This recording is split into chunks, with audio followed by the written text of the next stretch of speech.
Don't worry, nobody will remember your contributions anyway. The words hung in the air of Logan's sleek office as I stared at the severance agreement I'd just signed. 5 years of 70-hour weeks reduced to a digital signature and a dismissive comment. I maintained a neutral expression even as I felt my chest tightening. I appreciate the opportunity, I said, rising from the chair. Professional to the end. That's me, Dana Whitaker, Senior Systems Engineer, or former Senior Systems Engineer, as of 3 minutes ago. Logan Merritt, our charismatic CEO, didn't even look up from his laptop. His perfectly styled hair caught the San Diego sunlight streaming through the floor-to-ceiling windows that had been installed after our Series A funding came through. $10 million to scale the company I'd helped build from the ground up. I walked through the open office space, past rows of engineers who had no idea I wouldn't be returning tomorrow. Some of them were working with my code right now. Code I'd written during countless all-nighters, code that formed the backbone of our entire product. The custom system architecture I designed when we were still working out of that dingy warehouse space downtown, when we couldn't afford air conditioning, and I'd keep coding even as sweat dripped down my back. Heading out early? Called Thomas from his desk, one of the newer hires who had no idea what was happening. Something like that, I replied with a smile that didn't reach my eyes. I packed my personal items quickly. There weren't many. A small plant, a framed photo of my sister's family, and a coffee mug. 5 years, and I could fit my personal effects into a single canvas tote. I'd given everything else to this company. As I waited for the elevator, I felt a chill creep up my spine. Logan's comment about nobody remembering my contributions wasn't just mean, it was wrong. Every line of that system architecture had my fingerprints on it. The documentation was in my unique structure, designed for my own understanding with shorthand notes that only made sense to me. I had purposely never created the comprehensive guide that had been on my to-do list for 3 years, always postponed for more urgent tasks. The elevator doors opened and I stepped inside. As they closed, I caught one last glimpse of the office that had been my second home. A thought occurred to me then. They really had no idea what they'd just done. I wasn't angry. Not yet. But I was suddenly very, very aware of my value, and of the precise location of every original architecture draft, version log, and IP-related correspondence that had my name on it. I grew up in the shadow of my father's failure. He was a brilliant engineer who designed a revolutionary battery system back in the 90s. When his company went public, they pushed him out and scrubbed his name from every press release. I vowed I'd never let that happen to me. Yet here I was, 29 years old, walking away from Quantum Shift with nothing but a severance check and a non-disclosure agreement that I had carefully reviewed before signing. The NDA covered company secrets, but it didn't cover my personal documentation process or the files I deliberately sent to my personal attorney before I'd even walked into Logan's office. I'd sensed this coming 3 weeks ago. The whispers, the closed-door meetings, the way Logan had started introducing Troy, the new engineering consultant, to our investors. I wasn't paranoid. I was prepared. On the drive home, I called my attorney, Valerie Knowles. "I've been dismissed," I said simply. "They're bringing in someone with more experience." "I see," Valerie replied, her voice steady. "And the severance package?" 6 months salary, standard NDA. Nothing about intellectual property beyond what was in my employment contract. "Smart girl," Valerie said, and I could hear her smile. "The files you sent over look solid. Let's meet tomorrow to discuss options." The next day, I didn't feel the customary urge to check my work email or Slack messages. Instead, I slept until 9 a.m. for the first time in years, made myself a proper breakfast, and drove to Valerie's office with a strange sense of lightness. Valerie had laid out my files across her conference table. Architecture diagrams, version control logs, emails that clearly showed my contributions, and, most importantly, proof that I had created the custom authentication system that made Quantum Shift's product unique in the marketplace. "You've been meticulous," Valerie said. "Most people don't document like this." "My father taught me to keep receipts," I replied. "So what do you want to do with all this?" she asked, gesturing to the evidence of my 5 years of work. I sat down, considering my options. I wasn't vindictive by nature. I hadn't been raised to seek revenge, but I had been raised to value my own worth. Nothing yet, I decided, but I want to be ready. Valerie nodded, understanding perfectly. They'll come looking for you. Companies like this always do, once they realize what they've lost. And when they do, we'll be prepared.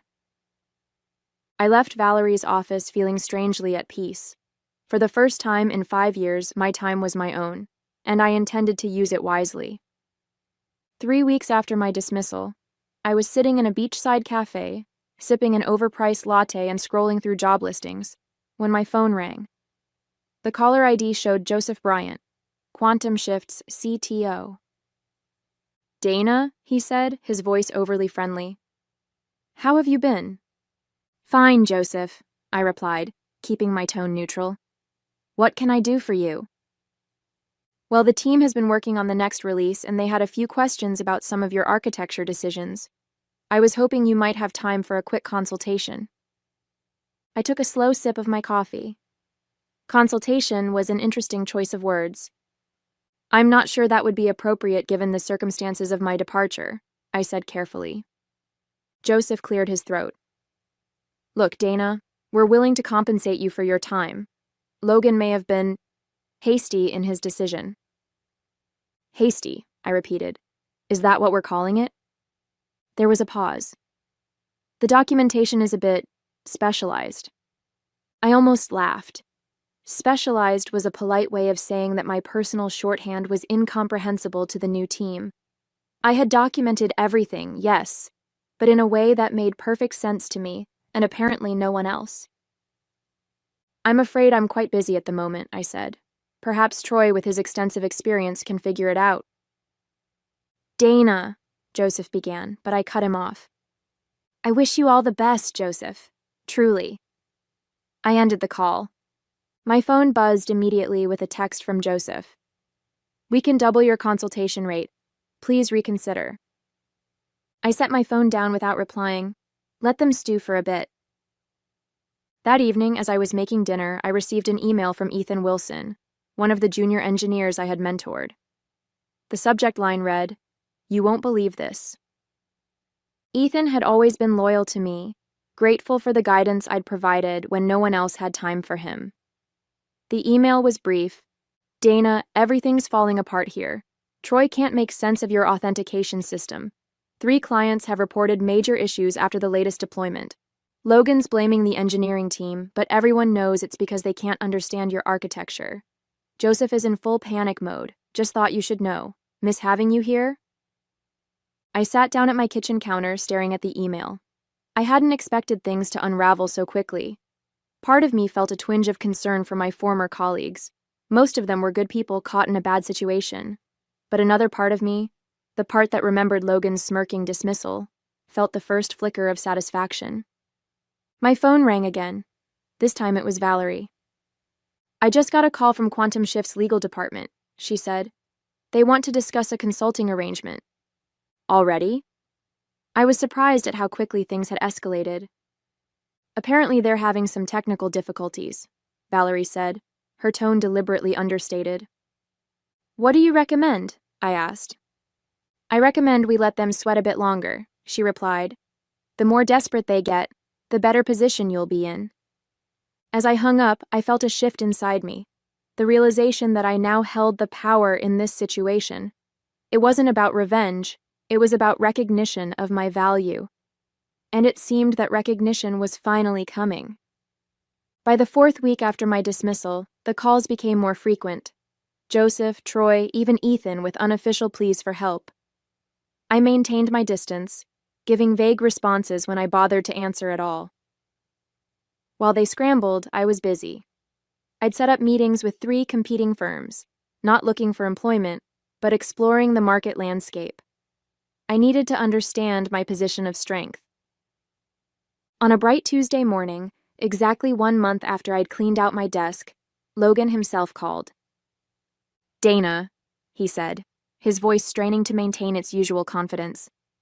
"I think we got off on the wrong foot. The board and I have been discussing your departure, and we feel there might have been a misunderstanding." A misunderstanding, I repeated, keeping my voice flat. About what exactly? About your value to the company, Logan said, the words clearly difficult for him to utter. We'd like to bring you back on as a consultant to help with the transition. I almost asked, what about nobody remembering my contributions? But decided against it. No need to reveal my hand so early. I'm not interested in consulting, I said. But I appreciate the offer. Dana, be reasonable. We're talking about a significant consulting fee. 6 figures for a few weeks of work. I'm quite busy at the moment, I replied, echoing my response to Joseph. Best of luck with everything. I hung up before he could respond and immediately called Valerie. Logan just called offering a consulting position, I told her. 6 figures. They're getting desperate, Valerie said. But we need to tread carefully. Have you been monitoring their product? I had indeed. Quantum Shift's client-facing dashboard had been experiencing significant downtime. Their Twitter support account was working overtime responding to complaints. Their stock price, which had surged after the funding announcement, had dropped 15% in the past week. It's not looking good for them, I confirmed. Perfect, Valerie said. I've been doing some digging of my own. Did you know that Logan presented your authentication system as his own creation to the investors? I felt a cold shock run through me. What? I have a contact on their board. Apparently, Logan's been taking credit for your work for years. The investors were funding his vision, not realizing that the technical backbone was entirely your creation. The revelation shouldn't have surprised me, but it did. It was one thing to dismiss me. It was another to steal credit for my work. This crossed a line I hadn't anticipated. What's our next move? I asked, my voice hardening. We wait 1 more week, Valerie advised. Let the situation deteriorate further. Then we send a formal notification of retained intellectual property rights. Can we do that? I signed their employment contract. The contract covers work done within the scope of your employment, but your custom authentication system, the one that makes their product unique? You developed the initial prototype on your own time before you joined Quantum Shift. You have the dated GitHub repository to prove it. You brought it with you, refined it for their purposes, but the core IP could be argued to remain yours. I remembered those early days clearly, coding in my apartment on weekends, developing the authentication system as a personal project before Logan ever approached me about joining Quantum Shift. I had mentioned this to Logan when I was hired, but he had dismissed it as unimportant. Now it seemed that dismissal might cost him dearly. So we have leverage, I said slowly, understanding dawning. More than leverage, Valerie replied. We have a legal claim that could freeze their entire operation if we push it. I leaned back in my chair, processing this information. I had walked away from Quantum Shift feeling powerless. Now, the tables had turned so completely that I almost felt sorry for them. Almost. 5 weeks after my departure, the situation at Quantum Shift reached a breaking point. Their stock had fallen another 20%, and rumors of client departures were circulating in industry forums. My phone had stopped ringing, a silence more ominous than the desperate calls had been. I was at home watching a documentary when my doorbell rang. When I opened the door, I was shocked to find Olivia Harris, the lead investor from Threshold Ventures, standing on my porch. Ms. Whitaker, she said, her expression serious. I apologize for the unexpected visit, but this couldn't wait. May I come in? I hesitated, then stepped aside to let her enter. Olivia had always been cordial during investor presentations, but we'd never spoken one-on-one. I'll be direct, she said, settling onto my couch. Quantum Shift is in trouble, and I believe you know why. I've heard there are some technical challenges, I replied carefully. Olivia fixed me with a penetrating stare. The authentication system is failing, and nobody can fix it.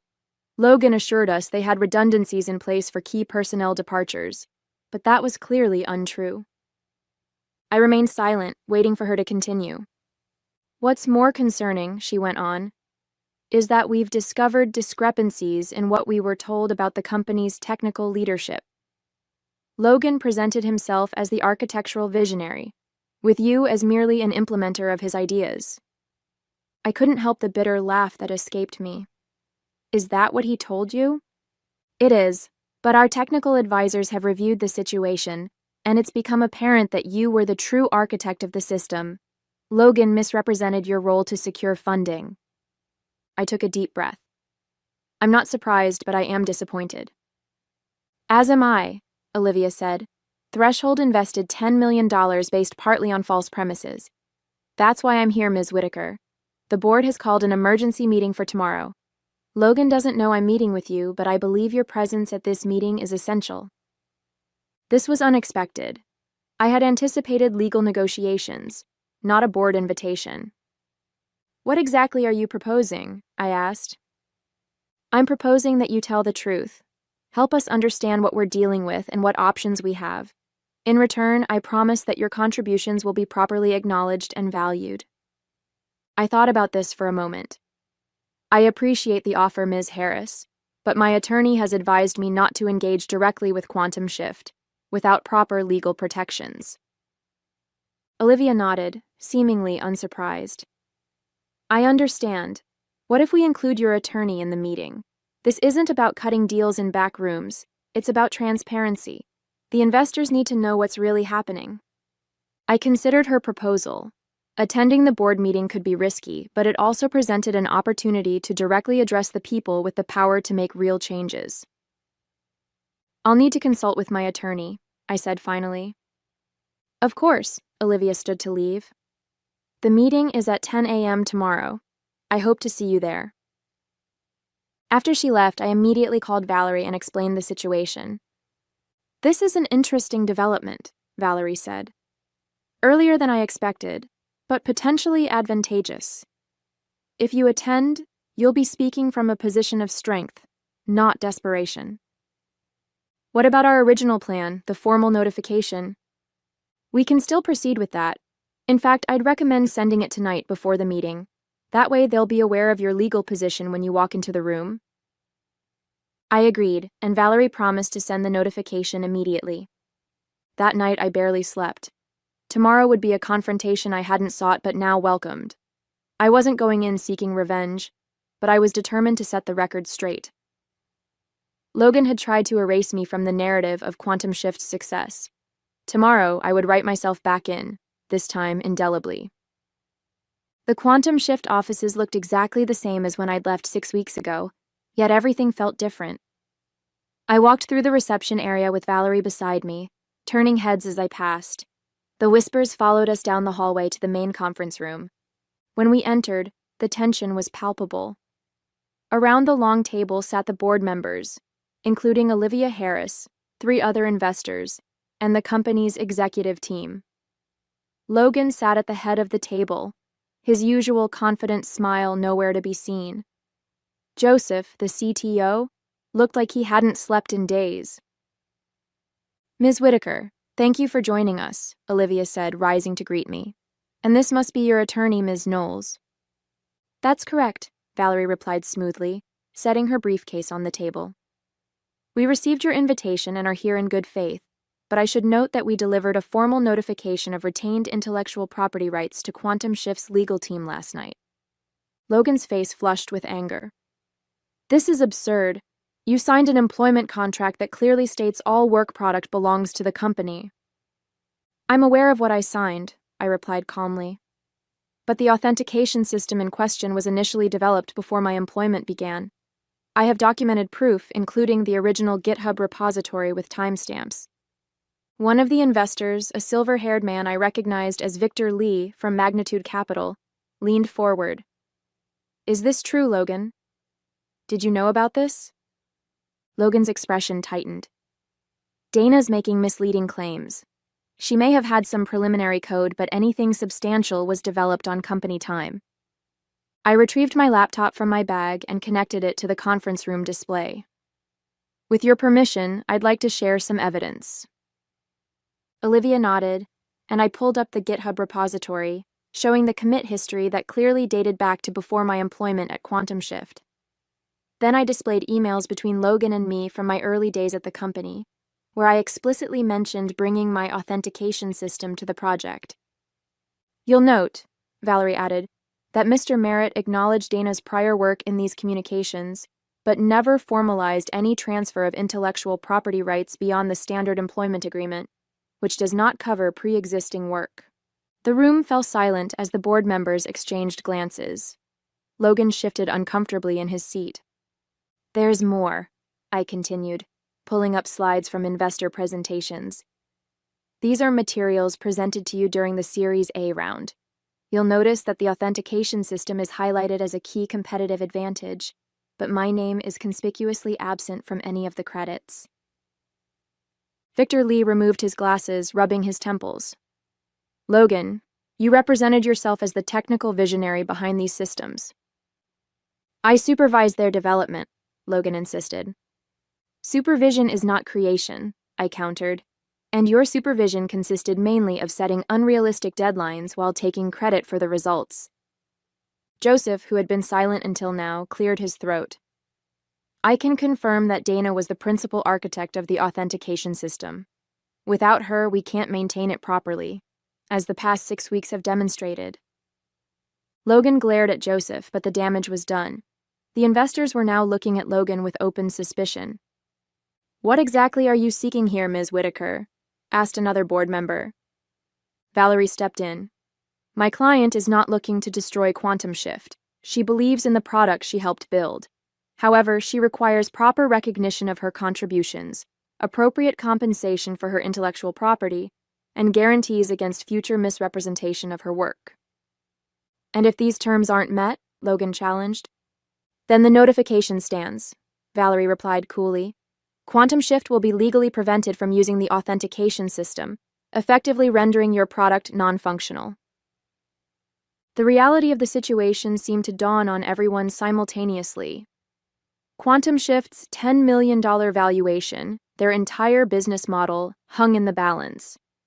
And I, the engineer they had so easily dismissed, now held the key to their survival. The emergency board meeting continued for another 3 hours. As discussions intensified, Logan's position weakened with each revelation. The board members, initially skeptical of my claims, grew increasingly convinced as more evidence emerged. Victor Lee called for a brief recess, during which the board members convened privately. When they returned, Olivia Harris addressed the room with a newfound authority. After careful consideration, the board has made several decisions, she announced. First, we're initiating an immediate leadership change. Logan, we appreciate your vision in founding Quantum Shift, but it's clear that there have been serious misrepresentations under your leadership. Logan's face went pale. You can't be serious. I built this company from nothing. With Dana's technology, Victor Lee added pointedly, a fact you deliberately concealed from us. Second, Olivia continued, we're offering Dana a new position as Chief Technology Officer, with appropriate equity compensation and full recognition for her past contributions. My heart raced. This was more than I had expected. Additionally, she said, we're proposing a licensing agreement for the authentication system with royalties on all future revenue derived from its use. Valerie and I exchanged glances. This addressed nearly everything we had hoped for. And finally, Olivia concluded, we're requiring a public correction regarding the development of Quantum Shift's core technology, acknowledging Dana's role as the principal architect. Logan stood up abruptly. This is a mistake. You're handing the company over to someone who's holding it hostage.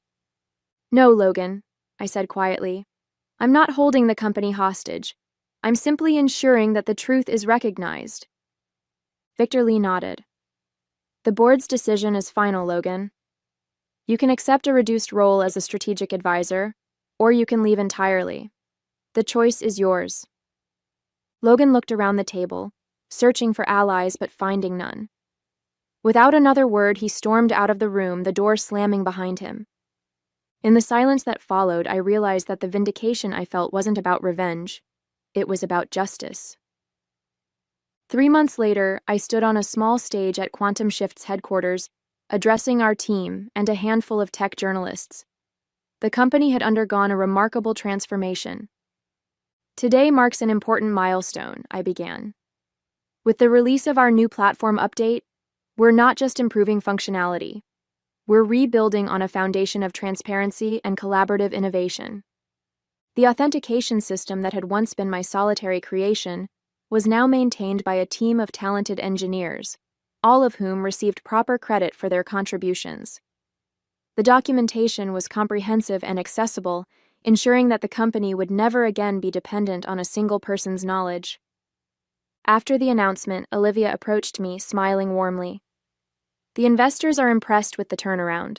User complaints are down 87% and we're seeing former clients return.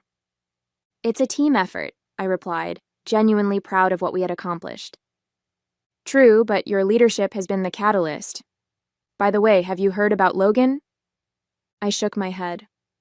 Logan had chosen to leave the company entirely, rejecting the board's offer of an advisory role. He's trying to launch another startup, Olivia said, but he's finding it difficult to secure funding. Word travels fast in this industry. I felt a momentary pang of sympathy. I hope he learns from this experience. As do I, Olivia agreed, though some lessons come at a higher cost than others. Later that day, I received an unexpected email from Logan. It was brief. Dana, I owe you an apology. I should have valued your contributions instead of trying to diminish them. The company is better off in your hands. Logan. I sat at my desk contemplating how to respond. In the end, I kept it simple. Logan, thank you for the apology. I wish you success in your future endeavors. Sometimes the most valuable lessons are the most painful ones. Dana.